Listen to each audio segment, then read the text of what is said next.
This X-shaped ball is the UCS Death Star, and this is the UCS Cheese Wheel, which is also a Death Star. But which one is better? I mean, like the box, instruction, minifigures, all those things. Am I gonna be totally nostalgic and biased towards the old one? Absolutely, but that's part of the fun. The UCS Death Star originally released in 2008 and then re-released in 2016 with slightly updated figures. What I have here is the newer version, because it didn't cost me $1,000, it only costed me $500 of my adult money. So let's start by comparing the boxes. This bad boy has 4,016 pieces, and right away we see a lot of things happening on the box. The space background, there are turrets shooting something down over here, and we see the cannon activated. We see Vader's interceptor whooshing across, and we see silhouettes of TIE Fighter, X-Wing, Y-Wing, and B-Wing in the background. With the most prominent is this highlighted silhouette of the Millennium Falcon. Of course, the front of the box shows only one of the angles, and when you flip the box over, we see a different angle. Yeah, you heard that right. The old Death Star has a backside that's just as detailed as the front. It's also X-shaped. Over on the bottom right here, you can see the Ultimate Collector Series badge. Even though it's more of a Master Builder Series set, but at the time LEGO didn't come up with that subline, so I guess it's a little excusable. Now here's the box of the new UCS Death Star. Yeah, that new one is it's a bit boring, isn't it? It has a black background with a red shadow creeping from behind the Death Star. Nothing is really in action other than the figures displayed on the set. It shows that it has 9,000 pieces. The back of the box shows some of the scenes in the set, as well as the dimensions. It does look cleaner than the old one, sure, but it looks too professionally done. And I'm a kid at heart. I like colorful boxes. Inside the box we can find 10 numbered bags. Well, 37, but it was divided into 10 number bags. I don't know. Here's the clip of what I mean. This set has 25 minifigures, 5 of which are exclusive to the set. So let's start with the first figure, which is the mouse droid. I don't know if that's actually considered a figure, so let me know your thoughts on that down in the comments. The next figure is 2 Imperial Royal Guards, R2-D2, 2 Imperial Gunners, Chewbacca, who appeared in 20 other sets, Obi-Wan without the cape, 2 Stormtroopers who still had angry clone faces underneath and actually good helmets. We got a Palpatine that actually looked menacing and not this old blind looking at grandpa. We got Luke in his black outfit and the old hairpiece that still showed his chin on his second face. We also get Farm Boy Luke and Stormtrooper Luke. We have older Vader without the arm printing, C-3PO without the dual molded leg. I guess some things never change. We finally get to the first exclusive figure, Death Star Droid, who is all blacked out and looks pretty cool. Another exclusive figure is the Death Star Trooper, who I think is only exclusive because of the face print. Otherwise, he's just a regular Navy Trooper that could be found in any other set. The next exclusive figure is Grand Moff Tarkin. And honestly, I won't say that LEGO should have given him dual molded legs here because, well, quite frankly, it was a different time and even C-3PO didn't have a dual molded... Oh yeah. Well, Vader didn't have his arm printing. But now that I talk about Tarkin, it would be really cool if instead of dual molded legs, LEGO designed him to have slippers on his feet. For those of you who don't know, the actor of Tarkin asked George Lucas to film him from the waist up because the boots that he was wearing were too tight on his feet. We get 2 Hans regular in the Stormtrooper one. Another exclusive figures R3-M3 Astromech. Another 2 figures we have are Imperial officers that are listed as exclusive, but like, come on. There are a ton of Imperial officers, their face print is just different. And finally we have Princess Leia, which is the last exclusive figure. Honestly, I don't have much to say about these figures because they're all decent and most of them hold up to today's standard, like C-3PO. The new Death Star has 38 figures and 81 numbered bags, which is a lot of freaking bags. I'm not gonna waste time going over each figure here. The only notable ones are the Hot Tub Stormtrooper, Galen Erso, and Kellen Krennic. Now here's what both sets look like when they're built. And the build process on the old Death Star was so enjoyable. I mean, it's just bricks upon bricks, nothing gets better than that. And I gotta say, from what I've seen, it's kinda similar with the new one as well.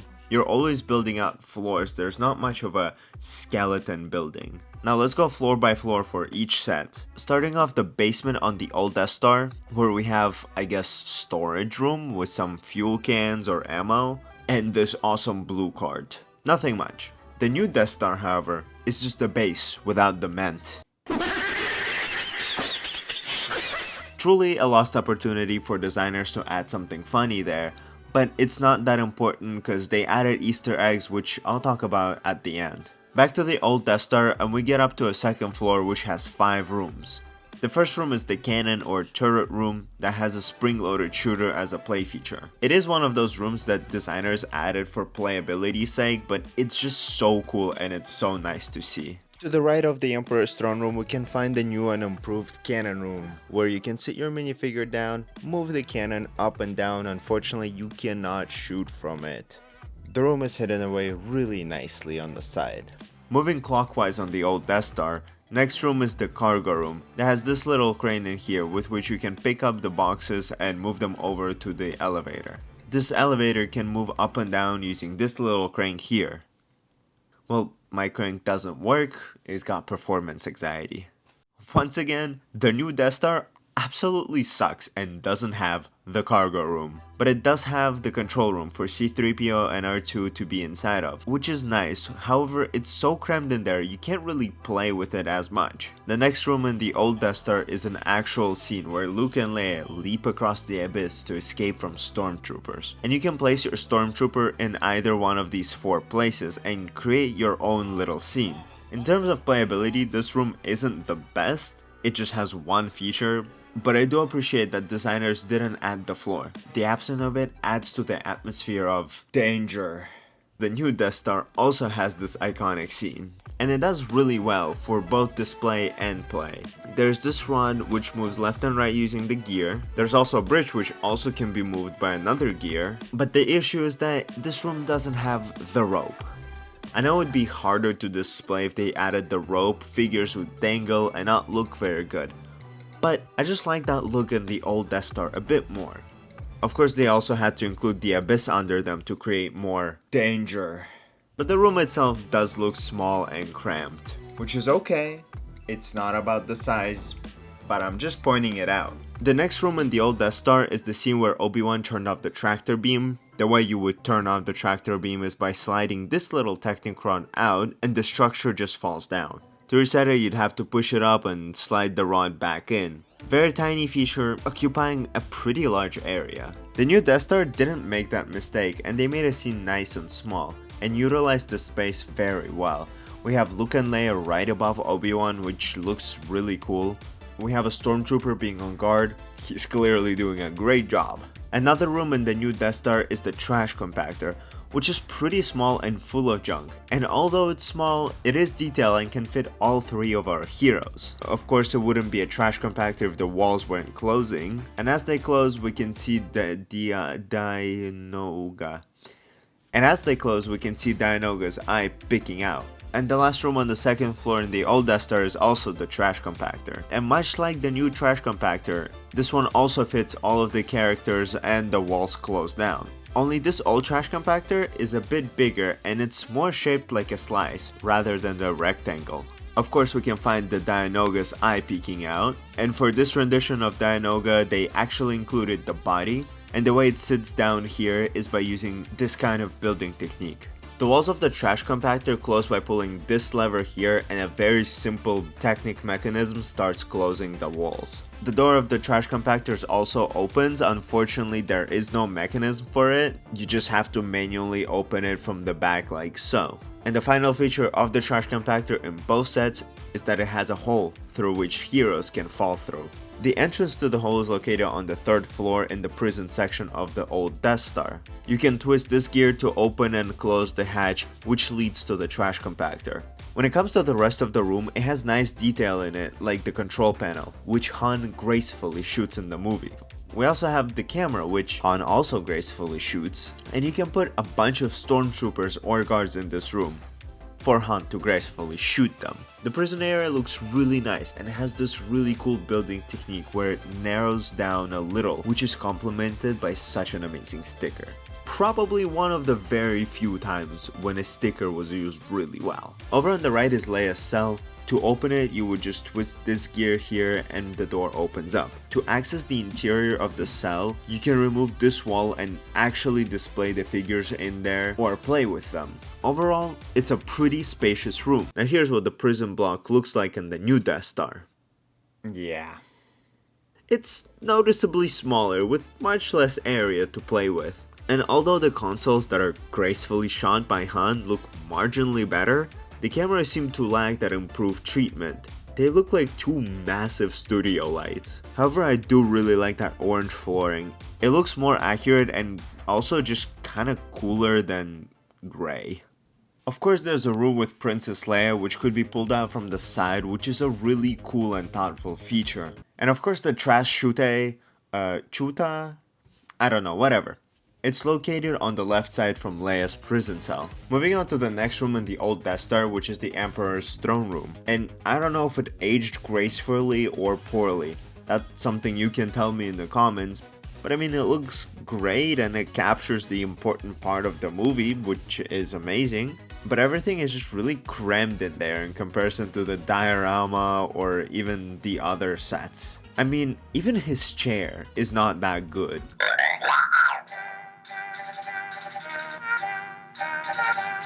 Also, the stairs leading up to the chair are just way too steep. But I think the most important play feature in this room is the fact that the window opens up, which is a nice feature, I guess. To be fair, it was probably unintentional. But hey, it's not a bug, it's a feature. Then there's also the platform which Luke can stand on and it can collapse, and there's a hole in which you can throw the Emperor.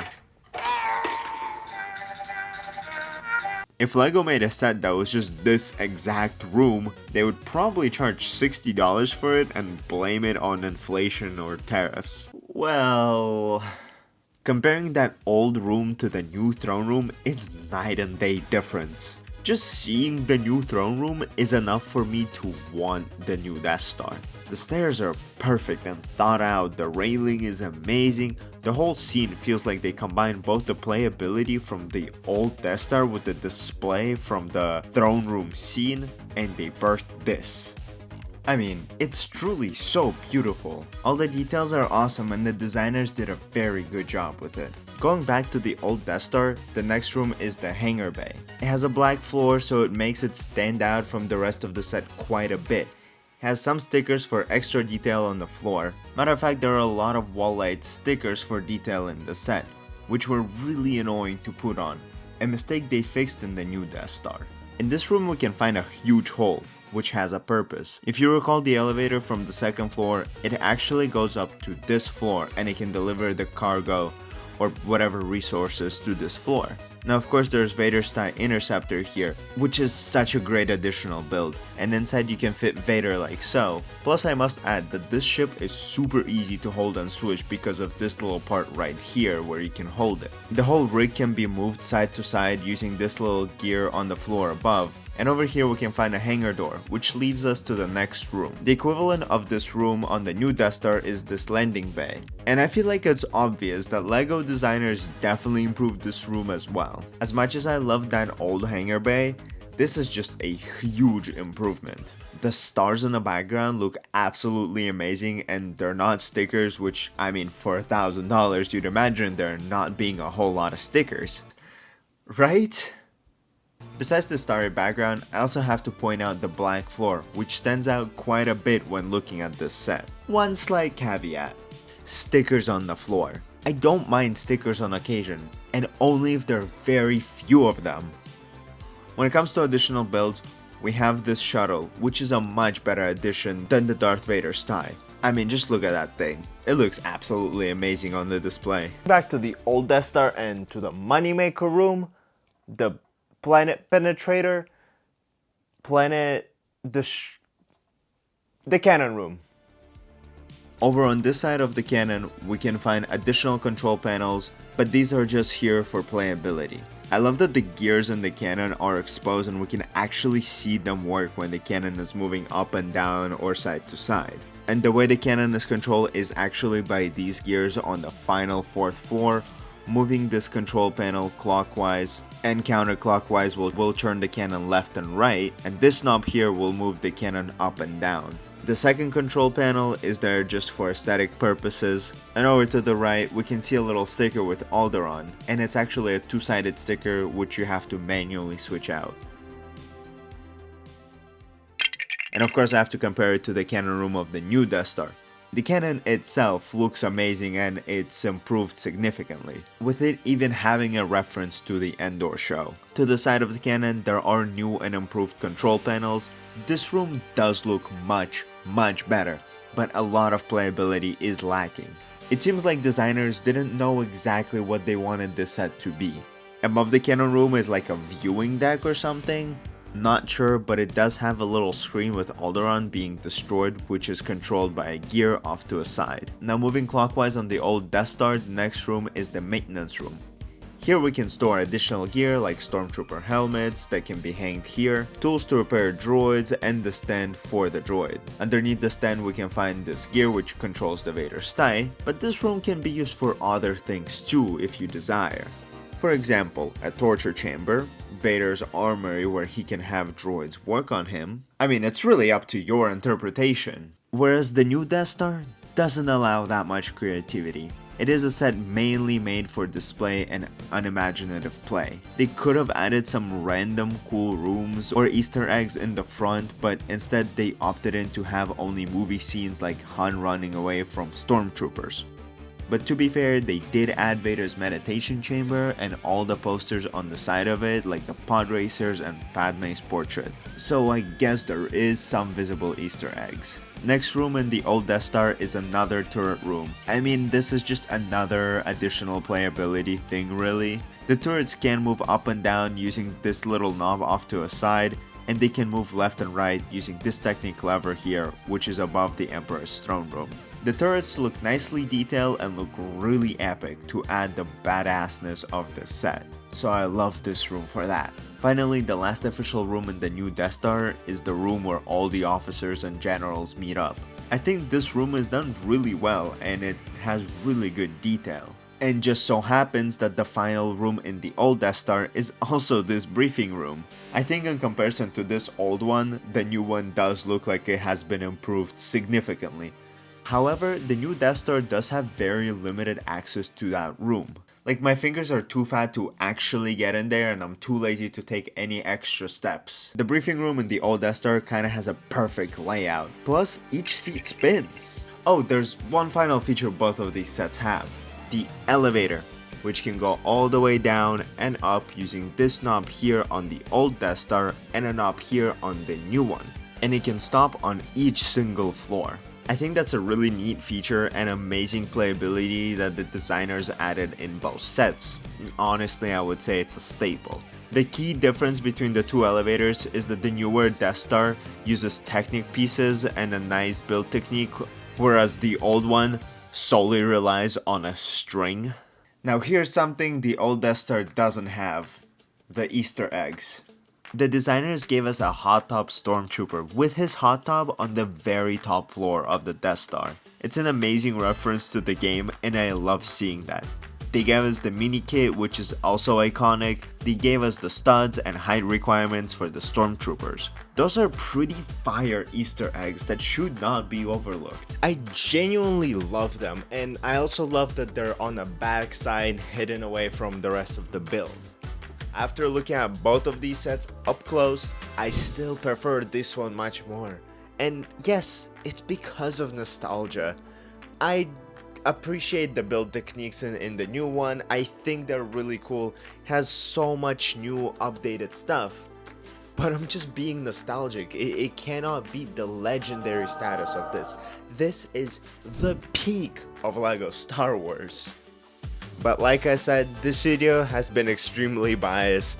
If you like new stuff, that's okay. You can like new things as well. Unless it's a clone Tiny Tank, in which case, it's okay to be wrong sometimes. That's it. Thank you for watching, like and subscribe. Goodbye.